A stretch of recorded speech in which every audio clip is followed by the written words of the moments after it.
Hello and welcome back to Automotive Tales. On today's episode, I've got a bit of explaining to do.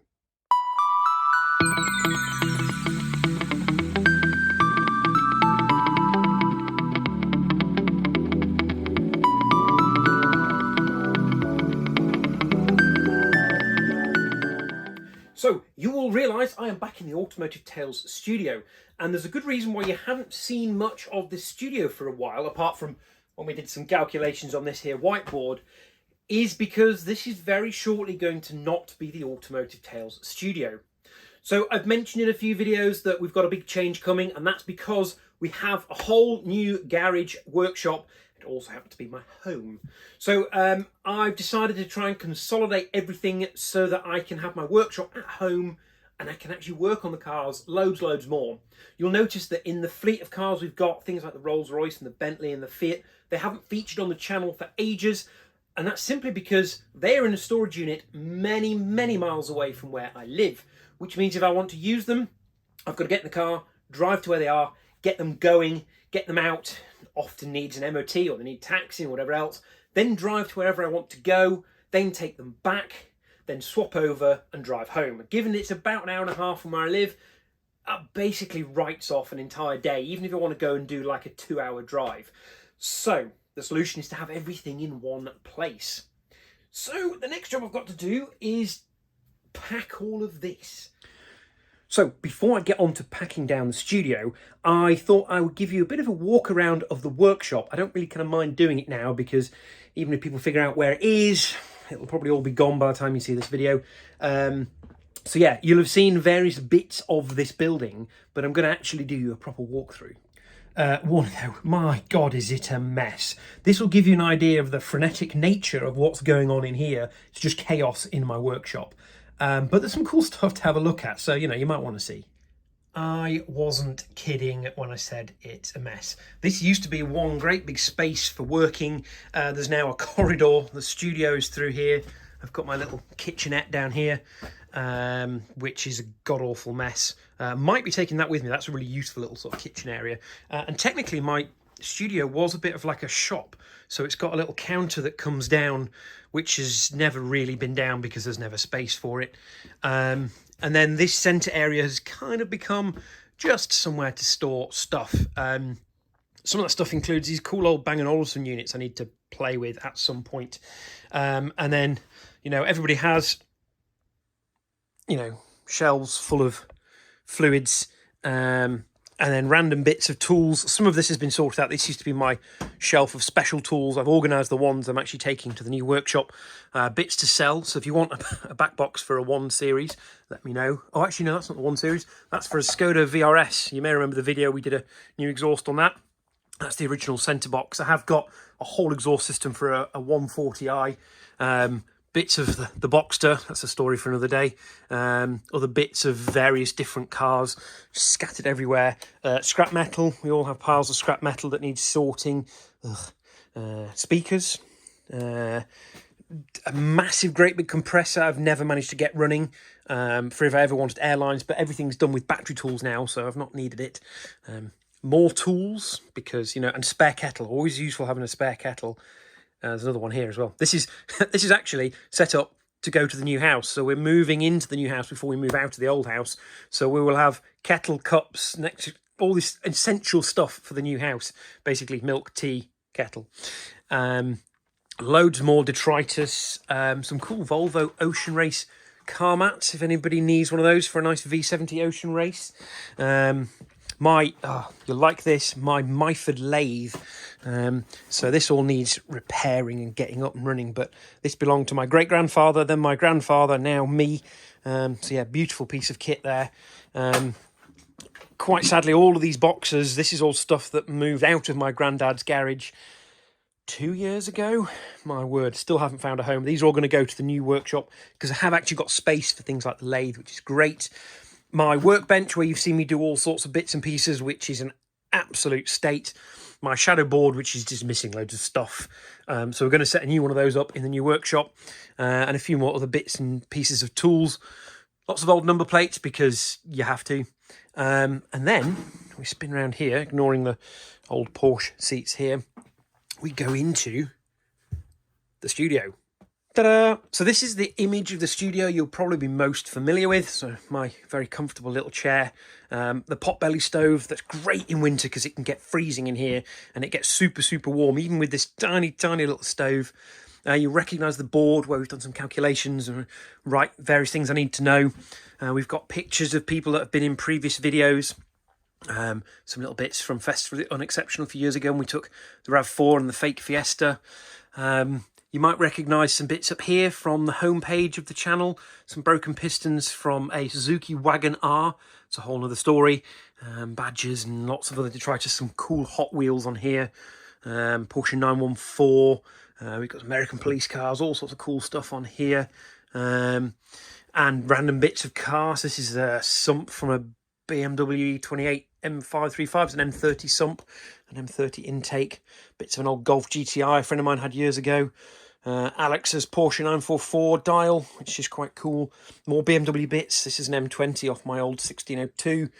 Yeah, sorry, M10. That's an M10. The M20's over here. Some cool posters I used to have in my room as a student. Can of Rich Energy. Yes, it's real. It exists. I don't know what it tastes like. I daren't open it. But I have got a can. It does exist. And the obligatory F1 hat. And yeah, and loads of other cool stuff. Nice pop band colour art piece from Ian Cook. I've had this years since he really first started doing pictures and artwork. I used to have this on my desk at work. I absolutely love this picture. I dread to think what the full size one is actually worth, but I'd love to have that. More cool Fiat 850 stuff. This is actually an original. I bought this when we saw the Volvos racing at Donington Park back in, that'd have been what, 96? Yeah, there you go, 96. Very, very cool. My dad bought that for me, and so I still have that. It's very important to me. This up here, I don't know if anybody's ever seen this in the videos because it's a bit tucked away. This is Stig Blomqvist's signature. There you go. The man himself. We bumped into him at a show at the NEC once and very hurriedly found a pen and got him to sign that, which is awesome. Lots of Le Mans cups and other bits and pieces. Keys from many old cars I used to own, generally either BMWs or Volvos. Yeah, you might recognise some of these bits, ABS rings. I think they were from a Volvo. I can't remember what I did the ABS rings on now, on the channel years ago. And other cool little bits and pieces, these little cool recovery lights that look like an R2-D2. They're pretty awesome. All my Le Mans badges, my ACO membership. And the bit you don't get to see, which is an absolute state, my old desk. I can't even get to it because there's so much stuff in here. I've got a green screen, some studio lamps and stuff that I've never actually bothered setting up, but will go in the new studio. These, you might recognise these from a previous video. These are the wheels from my 944 I still haven't put on. Those need to go on before the car moves. Random other detritus, some headlight covers for a Volvo 850 T5R. They're waiting to go on the yellow car. Collection of Haynes manuals, obviously, and more magazines and stuff. And then, so what you don't realise, so this is where I record loads of stuff. Swing round here, that's where the camera normally sits on top of my wheels. We go through here. You might be wondering what this room was. It's just more detritus. This is basically my camping stuff for Le Mans and some more old computers. And we have the workshop. So this, you might not recognise this side. There's another workbench full of detritus. But this is the little place where we do all the work on the cars. We've got the lift. So there's Martin's RAV4, which, as per a previous video, is nearly ready to go for, in fact, is ready to go for MOT. I just need to book an MOT and get it insured so I can drive it up the road. But all of this, I'll try that again without knocking the camera. So all of this is going to have to be moved. All of it's going to go to the new workshop. Got my big tool rack here. I'm probably going to need a bigger one because my tools are spread out between the workbench here, the workbench next door. There's loads of tools on the shelf there. This is full as well, so I need to sort all of that out. I've realised it's also gone really, really dark in here. I don't know if you can actually see. Hold on. Much better. So you can see my lovely little hoarding that I stole from Le Mans. Acquired from Le Mans, which is cool. Another massive air compressor. If anybody wants a huge air compressor, I don't use air tools anymore. I use handheld tools. So there's two. There's a big one here and a big one next door. If you're interested, let me know. So yeah, here's the RAV4. Look, it's still holding all of its power steering fluid, which is great. Still a bit greasy from many mistakes filling it up. But yeah, she's ready to go. There's also a few little fun bits waiting in the car for once it's got an MOT. But that's a story for another day. So yeah, this is my old workshop. You can see more things with fluids I've got to deal with. More detritus everywhere. And my little ramp. I don't know if you can actually see this on the camera. Yeah, here he is. Got a little half-height lift. So this is going to go into the new workshop. I am hopefully, all being well, I'm very excited about this bit, hopefully having some lifts in the new workshop. So a proper 4-post lift so I can store vehicles, but I can also work on vehicles as well. So that is super, super exciting. Couldn't have that here because I haven't got the roof height. So this half-height lift that the RAV is sitting on is just perfect, because if I go any higher and hit the lamp that's above the car here. So yeah, so that's pretty much the Automotive Tales workshop. There is a little bit more that I'm just going to show you, which is sort of next door that way, if that makes any sense to you. So we came in over here. There's behind here is all of the kitchenette area, all that old detritus. Back over there is the studio, and then over here is the 944. So I've got actually another unit here where I store even more detritus, believe it or not. Sadly, we had to clear out my grandfather's and my father's garage in fairly short succession, which is not fun. But the result of that is there's still a lot of stuff to sort. But the 944 has been waiting very patiently. You remember the video about the rust. I asked what we think we should do with this car, and I think I'm going to try and repair it, get it MOT'd and get it sold so someone else can spend some more time with it. I do love it to bits though. It's such a cool car. So it will be coming back to life. When we moved to the new location, my friendly welder that did loads of stuff on the Mazda, you remember from earlier videos, he's going to come and have a look at doing the sills, because I can provide him somewhere that's indoors and quite close to where he lives. So it'd be a great winter project, and hopefully get this out for spring, along with a few other cars I'm hoping to get ready for spring. And then, well, while I'm here, I might as well tell you the rest of it. I have a new cool toy to play with. Look at this monster. So it's a giant pillar drill, but it's what's known as a mill drill. So it has got X, Y, and Z axis, so I can machine bits up on here with the right cutting pieces. That's going to be interesting to move, because it was hella interesting to get in here. It weighs about 400 kilos. It's a beast. A few other bits and pieces. I've got a machine here for cutting lengths of bar. There is also a lathe down here, but I'm gifting that to my father-in-law. Got myself a bandsaw, generator just in case, because we are moving to a farm, and just loads of other detritus. Half a Land Rover V8, Suzuki Swift GTI engine. That's another story for another day. And yet more detritus. Yeah, we have just stuff everywhere. How cool are those, though? I have some actual stop-go signs, which is pretty awesome. Before anybody asks, no, the furniture is not for sale. That was my grandmother's and will be coming to the new house with me. But there's still bits for the Project 850. I've got my spare wings here, some sill covers, lots of bits as a boot lock, and loads of other bits and pieces in here. All these half-done projects. Because I live so far away from my workshop, I don't really have time to get here. It's the first time I've been here in 6 weeks.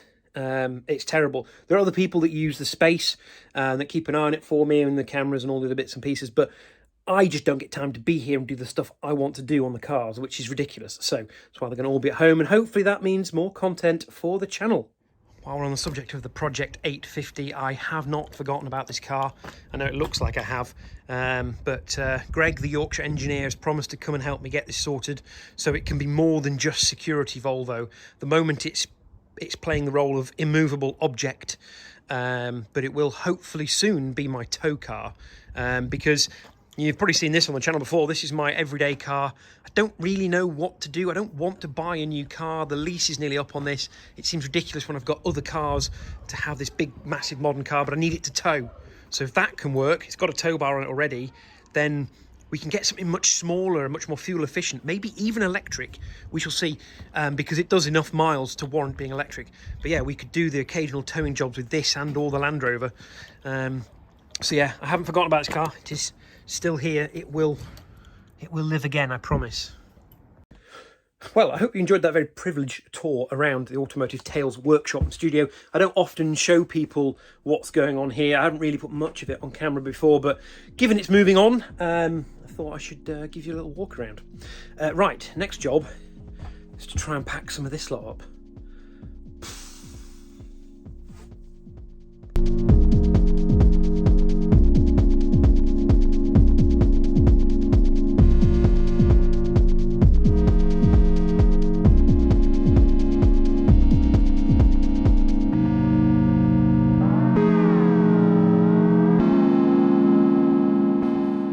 case you're wondering why I'm unpinning things from here rather than just taking the whole notice board off, well actually this box here is the electricity meter.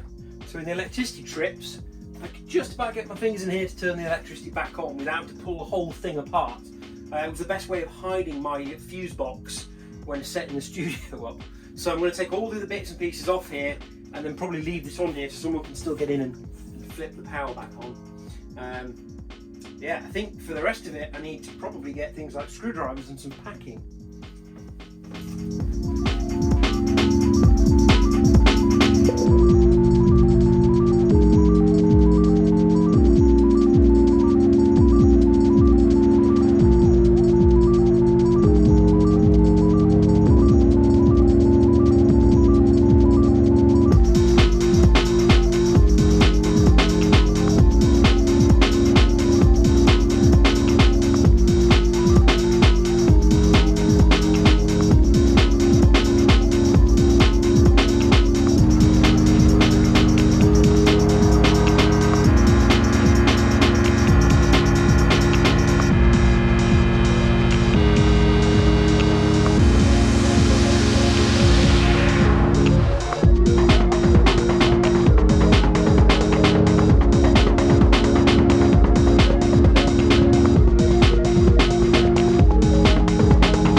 Don't forget to like, comment, share and subscribe.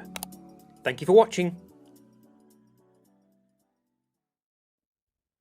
So here's a fun little find I'd forgotten I had.